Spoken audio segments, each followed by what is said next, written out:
Tonight, the fallout fast and furious over the president's plan to cut $18 million in funding to the Special Olympics. Good evening once again. Democrats sparring with the education secretary over her proposed budget. Lawmakers taking particular issue with proposed cuts to programs that benefit disabled and disadvantaged people like the Special Olympics. Do you know how many kids are going to be affected by that cut, Madam Secretary?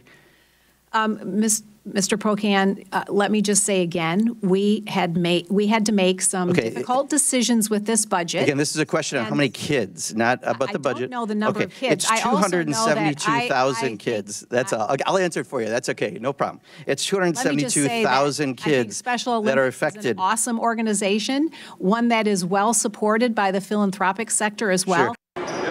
Tonight, 7 Eyewitness News reporter Ala Arabi digging deeper into this issue, examining how $18 million in proposed cuts could impact athletes here in New York and the president's apparent change of heart. 1, 2, 3.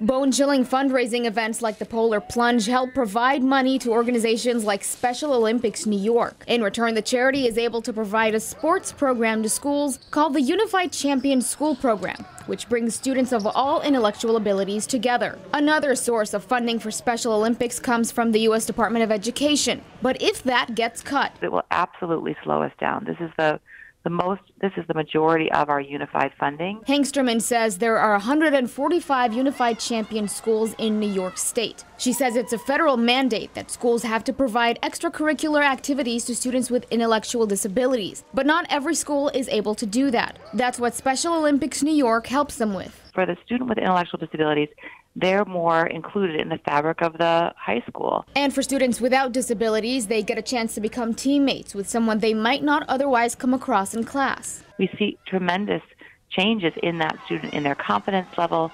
They're also now participating on a school sports team that they might not have had the opportunity to, but also understanding and making new friends. We use this funding to support them and help them build a unified sports program and also curriculum around tolerance and inclusion, anti-bullying.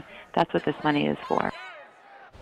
And tonight we do have good news for the thousands of Special Olympics athletes. Within the past hour, President Trump announced he's backing off of his budget request to cut funding for Special Olympics. That means it will continue to receive nearly $18 million in federal funding. Live in the studio tonight, Ala Arabi, 7 Eyewitness News.